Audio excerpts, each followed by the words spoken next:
Bienvenidos a esta nueva exploración. Hoy nos metemos de lleno en la vida de una figura que, bueno, siglos después sigue fascinando. San Francisco de Asís.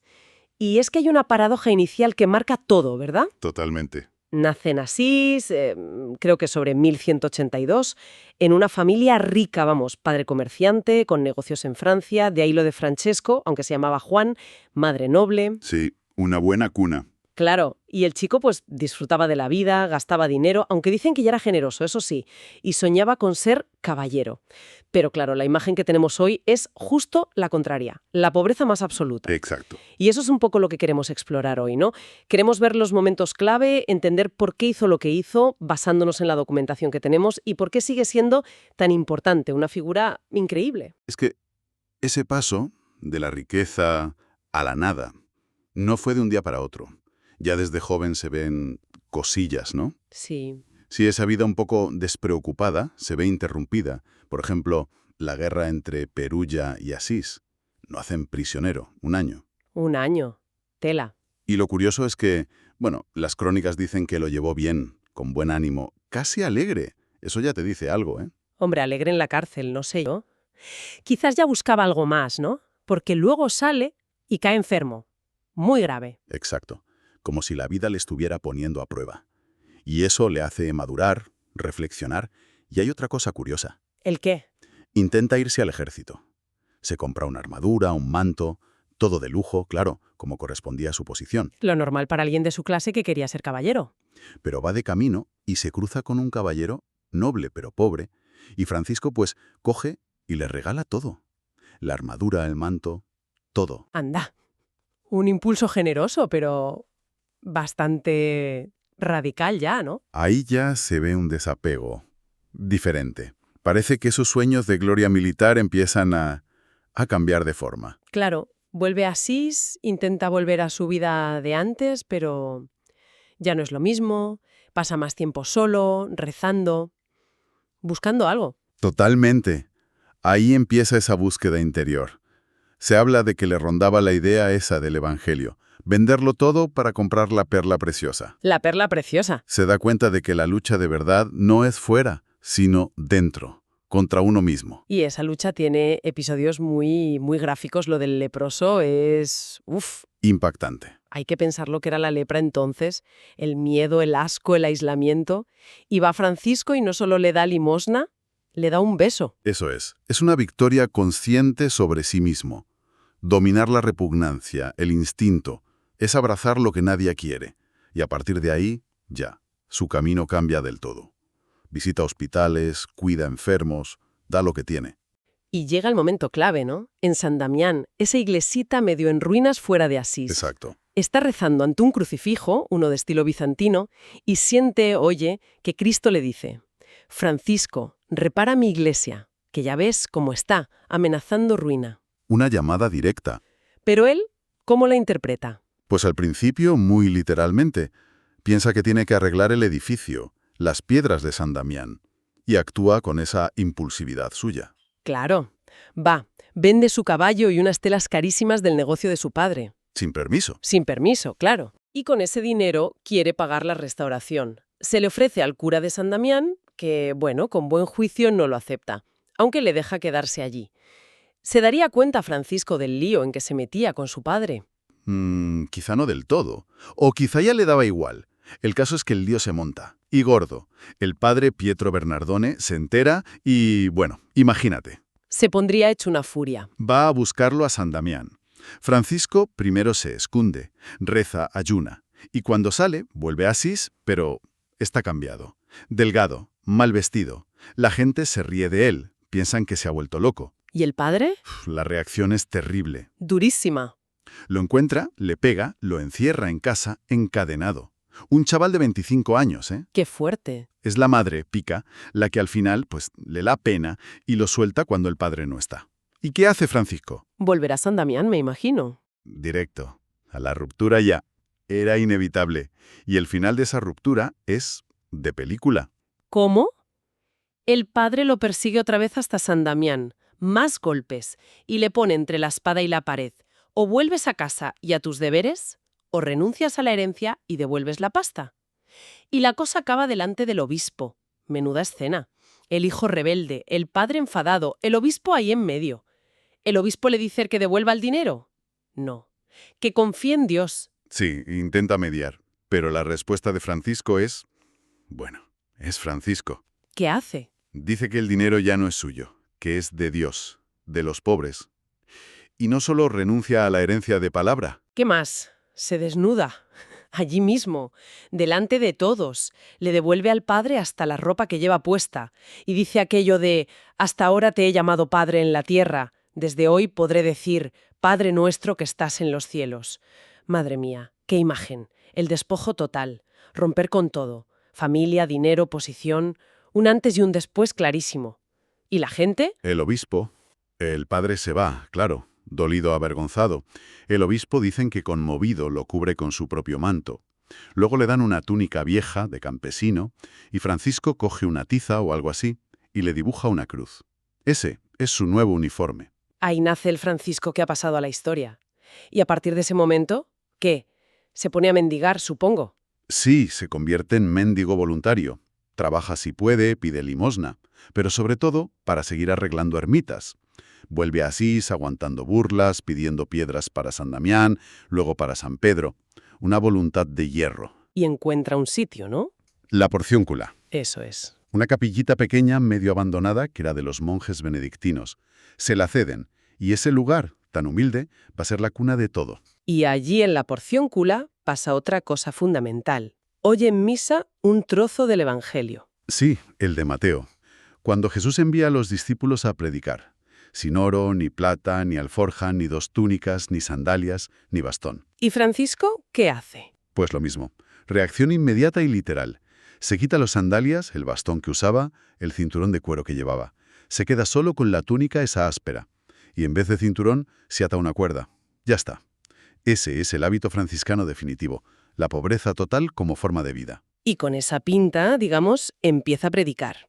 Ya no solo arregla muros, sino que llama a la gente a cambiar de vida, a la penitencia, con su saludo típico, paz y bien o la paz del Señor sea contigo. Exacto. Y ya se empieza a hablar de que tiene dones especiales. Profecía, milagros. ¿Y la gente cómo se tomaba eso? Ver a alguien tan raro, ¿no? Haciendo esas cosas. Pues imagino que con una mezcla de todo. Fascinación, seguro. Dudas, también. Pero en esa época, con tanta religiosidad y tantas críticas a la riqueza de la Iglesia, ver a alguien viviendo el Evangelio así, tan a lo bestia, y que parecía tener algo especial, pues atraía mucho. ¿Tanto que no se queda solo? No, claro. Empiezan a seguirle. Bernardo de Quintavalle, otro rico de Asís, lo vende todo y se va con él. Luego Pedro de Cataneo. En 1209 ya son un grupito. 12, no, como los apóstoles. Un número muy simbólico, sí.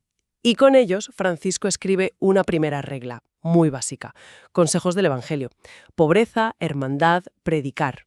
Y con eso se plantan en Roma a ver al Papa, a ver a Inocencio III, que no era un papa cualquiera, era de los más poderosos.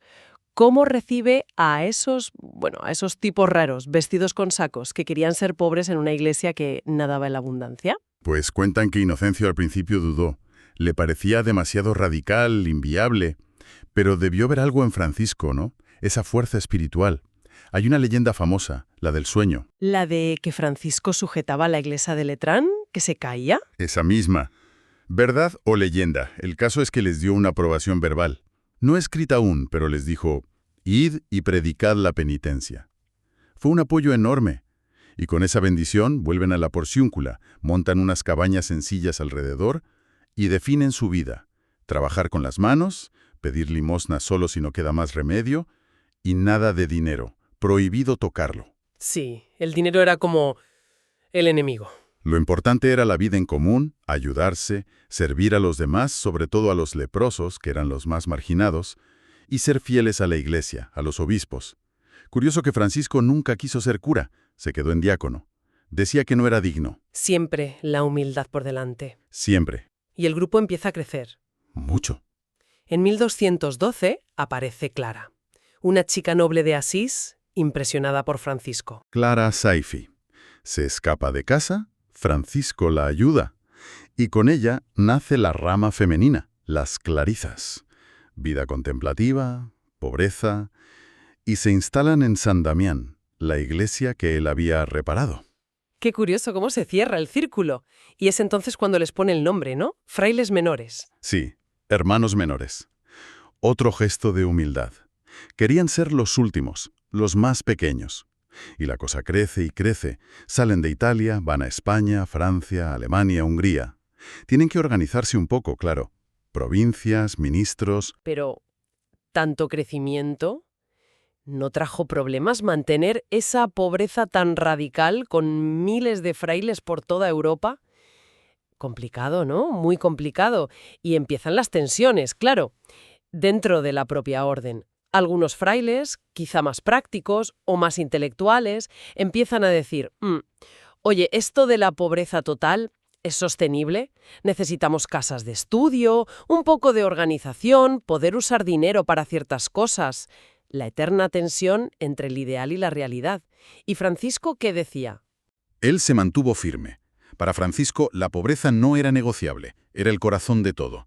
Defendió el espíritu original a capa y espada, aunque tuvo que aceptar escribir una regla más formal, la que aprobó el Papa en 1223, pero su ideal intacto. Mientras tanto, él sigue viviendo cosas muy fuertes. Se encuentra con Santo Domingo de Guzmán, en Roma.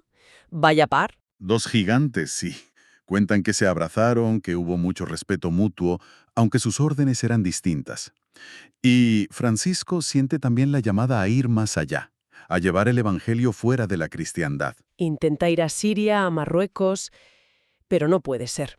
Hasta que, entre 1219 y 1220, consigue viajar a Oriente Medio, en plenas cruzadas. Sí, y hace algo increíble.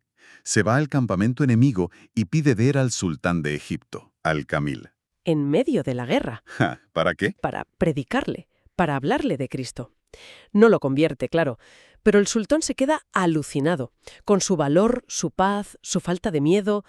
Lo trató súper bien y le dio permiso para visitar los santos lugares, algo impensable. Es increíble tender puentes así, en medio de tanto odio. Y luego está lo de Grezio en la Navidad de 1223. Eso es más... Tierno, ¿no? Sí, mucho. Quiso revivir el nacimiento de Jesús de forma muy visual. En una cueva, preparó un pesebre con paja, trajo un buey, una mula, de verdad, y celebró allí la misa de Navidad. Quería que la gente viera la humildad de Jesús. Dicen que ese es el origen de los belenes. ¡Qué bonito! Hacer la fe cercana, tangible. Y llegamos a 1224, Monte Alvernia.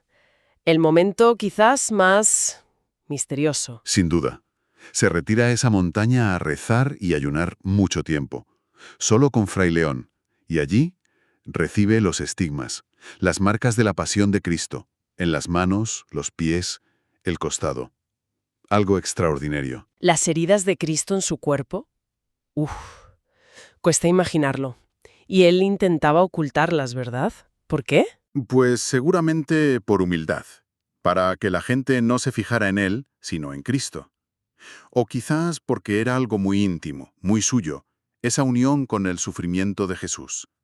Dicen también que recibió revelaciones secretas allí, cosas que no contó. Y a pesar del dolor, porque dolerle le dolía, y de estar ya muy enfermo, casi ciego, bajó del monte y siguió. Antes hablabas de las tensiones sobre los estudios en la orden. ¿Cuál era la postura de Francisco al final? Pues era prudente, no los prohibía, pero avisaba. Que el estudio no apague la oración, la devoción. Tenía miedo de que el saber llevara a la vanidad, a sentirse superior, y eso era enemigo de la humildad y la pobreza. El estudio sí, pero al servicio de la fe, no para lucirse. Entiendo. ¿Y ya los últimos años? Su salud va a peor. Los estigmas, la vista... Sí, lo llevan de un sitio a otro, buscando médicos, curas, pero ya poco se podía hacer. En 1226 ya ve que el final está cerca y dicta su testamento. Que no es un testamento normal, es más bien una última petición a sus hermanos. Sed fieles a la regla, a la pobreza, al trabajo, quereos mucho. Y cuando le dicen que le queda poco, ¿cómo reacciona? Pues, como Francisco. Dicen que exclamó, «Bienvenida sea mi hermana la muerte corporal». Y pide que lo lleven a la porción cula. Quiere morir allí, donde empezó todo. Y muere allí, ¿no? El 3 de octubre de 1226, en el suelo, desnudo. Tenía solo 44 años. Pidió que le leyeran la Pasión según San Juan justo antes de morir. Eso es. Y su fama de santo era tan grande que lo canonizaron enseguida. Rapidísimo, ¿verdad? Sí, apenas 2 años después, en 1228, el Papa Gregorio IX, que lo conocía bien, lo hizo santo. Si tuviéramos que resumir su legado, ¿qué sería lo esencial? ¿Qué nos deja Francisco? Es tantísimo. Dejó escritos, claro, la regla, el testamento, el cántico de las criaturas. Pero su gran legado es su vida entera. Fue una sacudida para su época y lo sigue siendo. Nos deja esa idea de la humildad radical, de encontrar la alegría en no tener nada, en aceptar lo que venga, incluso el sufrimiento. Y ese amor por la naturaleza, por ver a Dios en todo. Por eso es patrón de la ecología, claro. Y esa manera de transmitir la fe, ¿no? No con grandes discursos, sino con el ejemplo, siendo coherente, con gestos sencillos pero potentes, ayudar al último, ser fiel a la Iglesia, pero sin callarse lo que veía mal, y ese amor a Dios tan bestia, que se veía en su oración constante. Exacto. Y esa llamada a reparar la Iglesia, que no era destruirla, sino volver a lo básico, humildad, servicio. Quizá por eso nos toca tanto hoy. En este mundo de consumismo, de apariencias, de enfrentamiento, Francisco es como un espejo incómodo, ¿no? Esa búsqueda de lo auténtico, de conectar con lo esencial, con la naturaleza, con los demás, la llamada a la paz, a la fraternidad, resuena mucho. El propio texto sugiere cositas pequeñas, cuidar una planta, compartir, limpiar algo, como formas de vivir ese espíritu hoy. Y eso nos lleva a una última reflexión, quizás. Francisco oyó, repara mi iglesia. Y su método fue cambiar el radicalmente, vivir la pobreza y servir desde abajo. Si miramos nuestro mundo, nuestras instituciones, que también necesitan reparación, ¿qué significaría hoy reparar desde ahí? ¿Cómo podemos, cada uno, con nuestro compromiso personal, buscar esa autenticidad y hacer algo que realmente cambie las cosas, más allá de las grandes palabras? Una pregunta potente, sí señor. Y la dejamos ahí, flotando. Con ella terminamos esta inmersión en la vida y el mensaje de San Francisco de Asís. Esperamos que esta exploración haya sido interesante y que dé que pensar.